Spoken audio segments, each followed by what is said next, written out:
আসসালামু আলাইকুম। আজকের হিসাব বিজ্ঞান বিভাগের সকল ছাত্রছাত্রীদের যে যেখানে আছো সবাইকে আজকের অনলাইন ক্লাসের জন্য সুস্বাগতম ও শুভেচ্ছা জানিয়ে আজকের অনলাইন ক্লাস চালু হচ্ছে। আজকের অনলাইন ক্লাসে শিক্ষক পরিচিতি হিসাবে আমি মোহাম্মদ শফিকুল ইসলাম সরকার, প্রভাষক, হিসাব বিজ্ঞান বিভাগ, দেবিদ্বার আলহাজ জবেদা খাতুন মহিলা কলেজ, দেবিদ্বার কুমিল্লা। আজকে অনলাইন ক্লাসে পাঠ পরিচিতি পড়বে। আজকে আমি হিসাব বিজ্ঞান প্রথম পত্র চতুর্থ অধ্যায় নিয়ে আলোচনা করব। চতুর্থ অধ্যায়ের অধ্যায়ের নাম হলো রেয়ামিল। আমরা আজকে রেয়ামিল নিয়ে আলোচনা করব। রেয়ামিলের একটা সমস্যা নিয়ে আমরা পর্যাপ্ত আলোচনা করার চেষ্টা করব আমরা সকলে বোঝার জন্য। তোমরা মনোযোগ সহকারে লেকচারটা অনুসরণ করবে। আজকে সমস্যা এক তোমরা আমাদের বোর্ডে দেখতে পাচ্ছ। সমস্যা এক, জনাব সোহেলের 2022 সালের 31 ডিসেম্বর তারিখে রেয়ামিলের ক্ষতিপূরণ উদ্বৃত্তগুলো নিম্নরূপ। একটা প্রশ্ন দেওয়া আছে, সৃজনশীল প্রশ্ন ক খ গ দেওয়া আছে, তোমরা লক্ষ্য করেছো। এই রেয়ামিলটা করার আগেই আমরা একটু আলোচনা করব। রেয়ামিলের পূর্বের ক্লাসে আলোচনা করেছিলাম। এই রেয়ামিলের নিয়মাবলী সম্পর্কে আমি একটু পুনরালোচনা করব।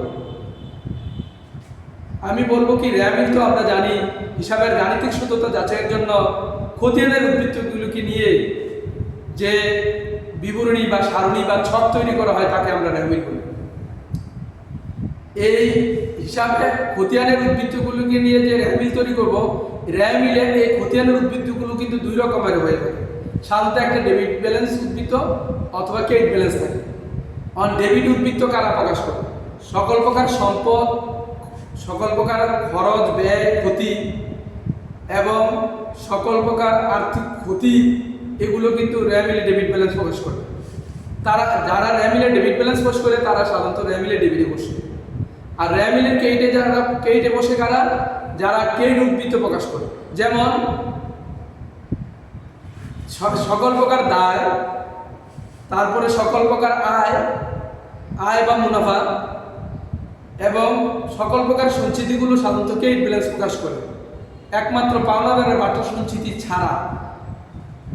সুতরাং যারা ক্রেডিট ব্যালেন্স প্রকাশ করে তারা রেয়ামিলের ক্রেডিটে যাবে। এখন রেয়ামিলের ডেবিটে আসবে, আমরা সাধারণত বলতে পারি সকল প্রকার সম্পদ, খরচ, ক্ষতি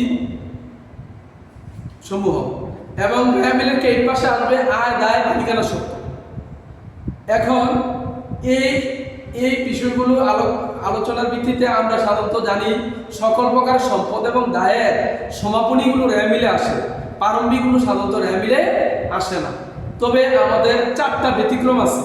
কয়টা ব্যতিক্রম? 4টা ব্যতিক্রমের মধ্যে কি কি?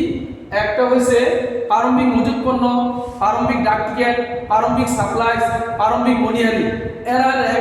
এরা প্রারম্ভিক হলেও রেয়ামিলে আসে, তাদের সমাপনীগুলো কখনো রেয়ামিলে আসে না। তবে আর সকল প্রকার সম্পদ এবং দায়ের, বাকি সকল প্রকার সম্পদ এবং দায়ের সমাপনীগুলো রেয়ামিলে আসবে, প্রারম্ভিকগুলো কখনো রেয়ামিলে আসবে না। আচ্ছা, এখন একটু ব্যতিক্রম আছে। যদি রেয়ামিলে সমন্বিত ক্রয় থাকে তখন প্রারম্ভিক মজুত পণ্য আর ক্রয় রেয়ামিলে আসে না, তখন সমাপনী মজুত পণ্য রেয়ামিলে আসে। এই বিষয়গুলো আমি একটু তোমাদের সুবিধার জন্য গাণিতিকটা তোমাদের বোঝানোর আগে আমি একটু পুনরালোচনা করে নিলাম, তোমাদের রেয়ামিলটা করতে যেন সুবিধা হয়।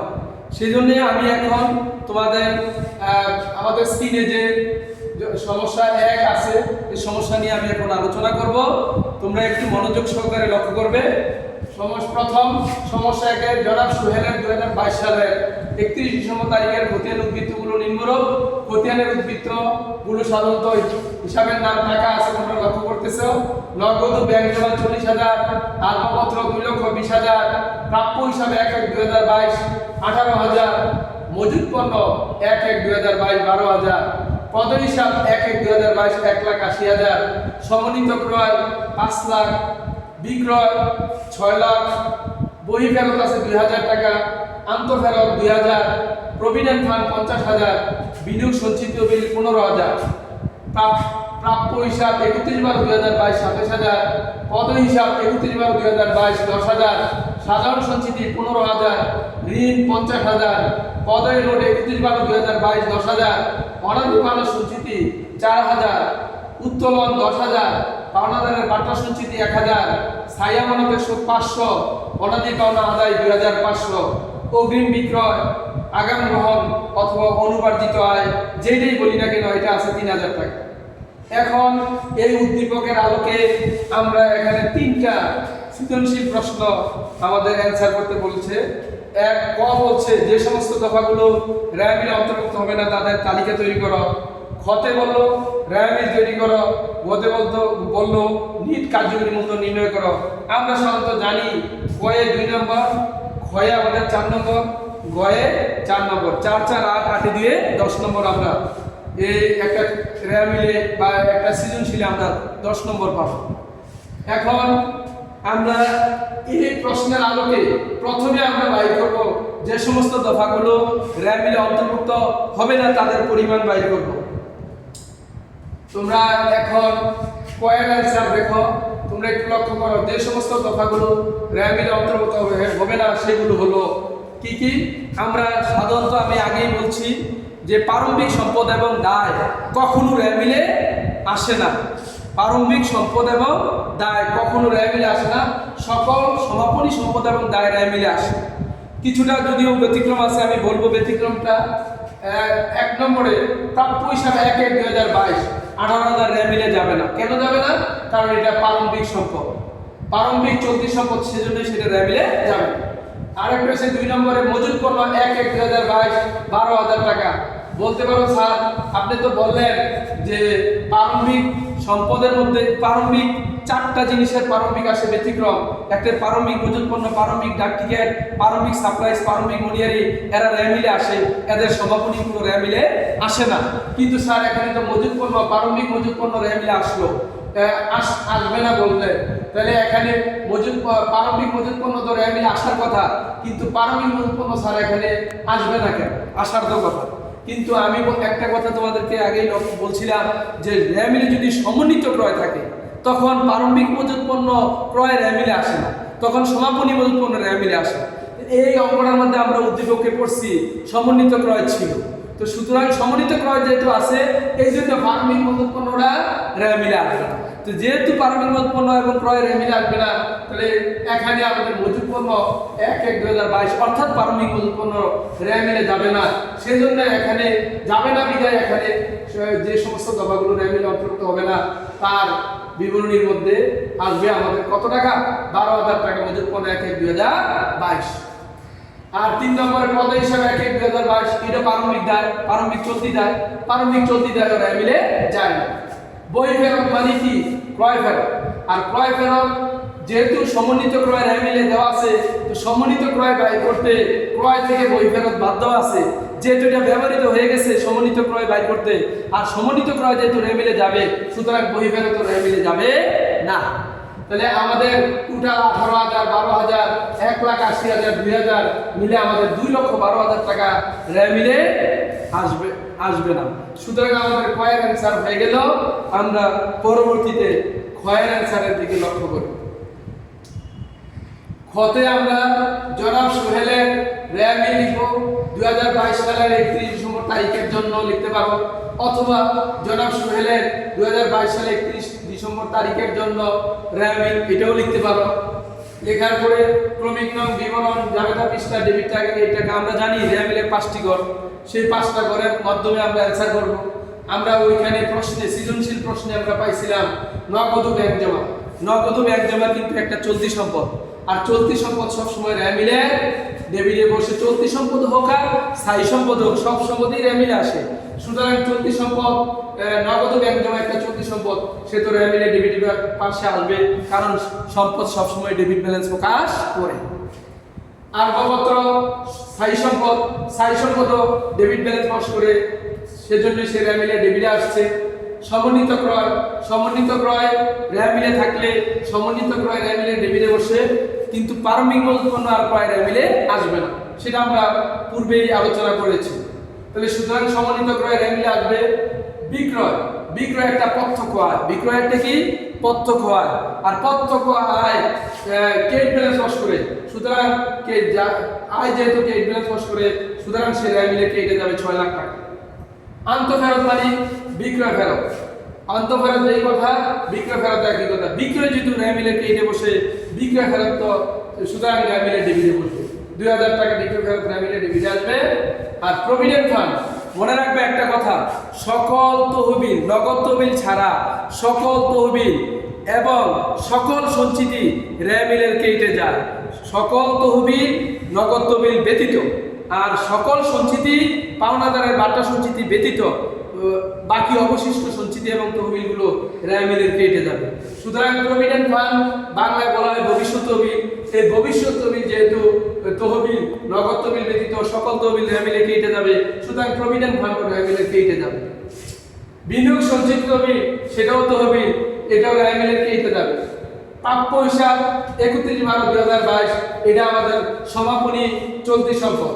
সমাপনী চলতি সম্পদ, সকল সমাপনী চলতি সম্পদ, চলতি সম্পদ ও কার স্থায়ী সম্পদ র্যামিলে আসে, যেহেতু প্রাপ্য হিসাবে একটা চলতি সম্পদ, সে ডেবিট ব্যালেন্স ওয়াশ করে, সুতরাং সে র্যামিলে ডেবিটে আসবে। এরপরে নেক্সট আসো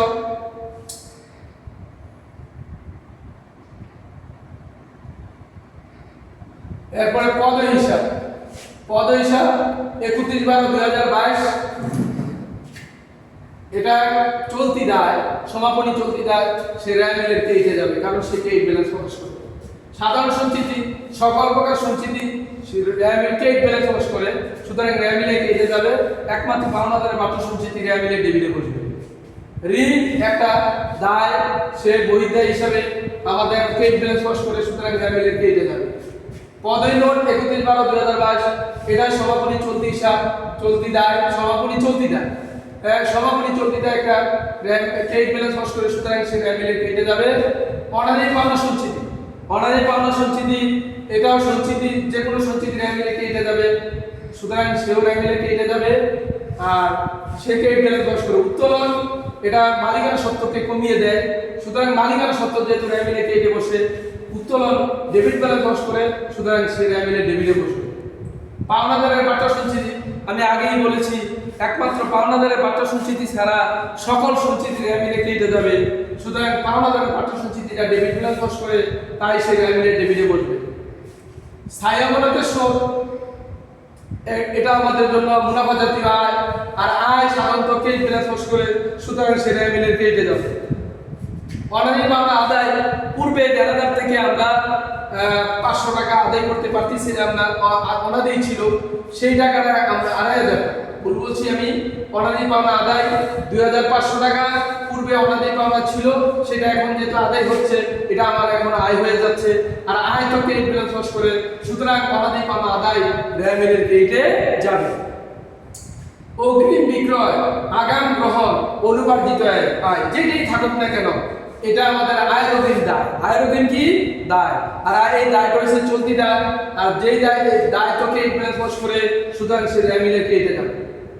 আর এখন আমাদের সবগুলো আইটেম আমরা লিখার পরে দুই পাশ মিলার কথা, কিন্তু এই পাশে 8 লাখ টাকা, ওই পাশে 8 লাখ টাকা হয় না। ডেবিট পাশে আমাদের ডেবিট পাশের টাকা হচ্ছে 8 লাখ টাকা র্যামিলে, ক্রেডিট পাশে আমাদের কিন্তু সাধারণত 8 লাখ টাকা হয় না। এই 8 লাখ টাকাতে ক্রেডিটের সবগুলা 3000 পর্যন্ত বাদ দেওয়ার পরে আমাদের পার্থক্য থাকে 40,000 টাকা। র্যামিলে সাধারণত দুই পাশ মিলে যায়, কিন্তু এই র্যামিল সমস্যাটার ক্ষেত্রে আমাদের পার্থক্য হয় 40,000 টাকা। এই 40,000 টাকা যে পার্থক্য হচ্ছে, এই 40,000 টাকা আমরা এই পার্থক্য টাকাটাকে আমরা সাধারণত, তোমরা সবাই ভাবো, সব স্টুডেন্টরাই ভাবে যে আমরা এই পার্থক্য টাকাটা অনিশ্চিত লিখে দেবো। সবসময় অনিশ্চিত লেখা যায় না, কারণ মনে রাখবা, র্যামিলের ডেবিট পাশে যদি বড় হয় আর ক্রেডিট পাশে যদি গিয়ে পার্থক্যটা হয়, যেমন এখানে 40,000 টাকার পার্থক্য হয়েছে, এই 40,000 টাকার পার্থক্য ক্রেডিট পাশের পার্থক্যটাকে প্রথমে তুমি দেখবা র্যামিলের মধ্যে কোথাও মূলধন আছে কিনা। আমি দেখলাম যে র্যামিলের কোথাও মূলধন নাই, তো তো সুতরাং মূলধন না থাকলে পার্থক্য টাকাকে ক্রেডিট পাশে পার্থক্য টাকাটাকে আমরা মূলধন ধরে নেব। সেই জন্য আমি এই জ্যাটটাকে মানে পার্থক্য টাকা 40,000 টাকাকে আমি মূলধন হিসাবে বিবেচনা করেছি। আজকে যদি মূলধন থাকতো ব্যাংকের ক্রেডিটে, তাইলে আমরা এই পার্থক্য টাকাকে মূলধন ধরতে পারতাম না। ধরতে হইব কি অনিশ্চিত, তখন আমরা অনিশ্চিত লিখে দিতাম, অনিশ্চিত। এখন আমরা অনিশ্চিত লিখতে পারবো না, যেহেতু র্যামিলের মধ্যে মূলধন নাই, সুতরাং আমরা পার্থক্যটাকে মূলধন ধরে নেব। তারপরে আমরা গরুর মানে আমরা গরুর গয় সৃজনশীল নম্বর প্রশ্ন নম্বর 3 গরুর গড় নিয়ে এখন সমাধান করব। গরুর গড় একটু স্ক্রিনের দিকে সবাই লক্ষ্য করো। গরুর গড়ে আমরা জানতে চাবো নিট কার্যকরী মূলধন নির্ণয় করা হলো, সেটা শিখব। নিট কার্যকরী মূলধন, তো নিট কার্যকরী মূলধনের সূত্র আমরা সাধারণত অনেক জায়গায় শিখে আসছি। নিট কার্যকরী মূলধন কি? নিট কার্যকরী মূলধন হচ্ছে চলতি সম্পদ থেকে চলতি দায় বিয়োগ দিলে নিট কার্যকরী মূলধন পাওয়া যায়। চলতি সম্পদ থেকে চলতি দায় বিয়োগ দিলে নিট কার্যকরী মূলধন পাওয়া যায়। তো সেই সূত্রের আলোকে আমরা সমাধানটাও সেরকম ভাবে করব। আমরা স্ক্রিনের দিকে লক্ষ্য করি, আমরা বিবরণ টাকা দুটা গড় করে নেব। এখন আমরা চলতি সম্পদ থেকে চলতি দায় বিয়োগ দেব। চলতি সম্পদগুলো উপরে লিখব, চলতি দায়গুলো নিচে লিখব। তবে কথা আছে, প্রারম্ভিক চলতি সম্পদ এবং চলতি দায় কিন্তু আসবে না। সকল প্রকার চলতি সম্পদ আর চলতি দায় বলতে আমরা এখানে সমাপনী চলতি সম্পদ এবং চলতি দায়কে বুঝে থাকি। তাহলে আমরা সমাপনী চলতি সম্পদগুলো লিখব উপরে আর সমাপনী চলতি দায়গুলো লিখব নিচে। আমরা সেই আলোকে আমরা চলতি সম্পদ উপরে লিখে নেব। তোমরা লক্ষ্য করতেছো স্ক্রিনে চলতি সম্পদ আছে। চলতি সম্পদের মধ্যে প্রথমে লেখা আছে নগদ ও ব্যাংক জমা। নগদ ও ব্যাংক জমা আমাদের এটা একটা চলতি সম্পদ, সুতরাং আমরা উপরে লিখে নিব 40,000 টাকা। তারপরে প্রাপ্য হিসাব 31/12/2022। এই 31/12/2022 হচ্ছে আমাদের জন্য এটাও চলতি সম্পদ, সমাপনী চলতি সম্পদ। সমাপনী চলতি সম্পদ হিসাবে সম্পদ পাশে আসবে 27,000 টাকা। আর আমাদের উদ্দীপকে আমরা দেখি নাই আর কোনো চলতি সম্পদ, সমাপনী কোনো চলতি সম্পদ নাই, সুতরাং আমরা এই দুটাই পেয়েছি। এই দুইটা যোগ করে আমরা পাবো 67,000 টাকা। তারপরে আমরা চলতি দায়। চলতি দায়গুলো কি কি? যে দায়, চলতি দায় তো আমরা জানি সাধারণত চলতি সম্পদ তোমরা জানো, চলতি সম্পদের যে সম্পদগুলো 1 বছরের ভিতরে নগদে রূপান্তরিত হয়ে যায় এগুলো চলতি সম্পদ। তা আমরা এখানে দুইটা পাইছি, দুইটা লিখে নিয়েছি। আর চলতি দায় হলো যে দায়গুলো 1 বছরের মধ্যে পরিশোধ করতে হয়, এই দায়গুলোর নাম হচ্ছে চলতি দায়। তাহলে এখন এই পরিশোধ করতে হয় 1 বছরের মধ্যে, এমন চলতি দায় হচ্ছে পদ হিসাব 31/12/2022। সমাপনী চলতি দায় পদ হিসাব মানে পাওনাদার, যেটাকে পাওনাদারও বলতে পারো, পদ হিসাবও বলতে পারো, আবার ক্ষয়ক্ষতির জেরও বলতে পারো। এটাকে আমরা পাওনাদার পদ হিসাবে 10,000 টাকা লিখব। সমাপনী চলতি দায় পদই নোট 31/12/2022, এটাও সমাপনী চলতি দায় 10,000 টাকা। তারপর অগ্রিম বিক্রয়, আগাম গ্রহণ, অনুপার্জিত আয়, এই তিনটার যে কোনো একটাই থাকুক না কেন, এটাও আমাদের জন্য কি দায়? চলতি দায় 3,000 টাকা। এখন এই টাকাগুলো মিলে 10 এ 10 এ 20, 20 এ 3 কত? 23,000 টাকা হচ্ছে আমাদের জন্য চলতি দায়। এখন উপরে চলতি সম্পদ আছে আমাদের কত? 67,000 টাকা। আর চলতি দায় আছে কত? 23,000 টাকা। তাহলে চলতি সম্পদ 67,000 টাকা থেকে চলতি দায় 23,000 টাকা বিয়োগ দিলে আমরা নিট কার্যকরী মূলধন পাই 44,000 টাকা। তাহলে আমরা বুঝতে পারছো সবাই যে আমাদের চলতি সম্পদগুলো উপরে থাকবে আর চলতি দায় নিচে পাইছি। তাহলে চলতি সম্পদের চলতি দায় বিয়োগ দিয়ে আমরা যে নিট 44,000 টাকা পাইলাম, এইটাই আমাদের জন্য নিট কার্যকরী মূলধন। তাহলে আজকে আমরা সমস্যা একটা র্যামিল নিয়ে আমরা আলোচনা করলাম। কোনো স্টুডেন্টের যদি বুঝতে সমস্যা হয় তাহলে আমাকে কমেন্টের মাধ্যমে জানাইও। আমি এই যে ছাত্রছাত্রীরা যারই সমস্যা থাকে আমি এটা পুনরালোচনা করে যেন পরবর্তী কোনো ক্লাসে আমি তোমাদের এই সমস্যাটা সমাধান করতে পারি, তোমরা সেই জন্য আমাকে কমেন্টে জানাইবা। আর আজকের লেকচার আপাতত এতটুকুই। ধন্যবাদ সবাইকে। সবার মঙ্গল কামনা করে আজকে লেকচার এখানে শেষ করলাম। আল্লাহ হাফেজ।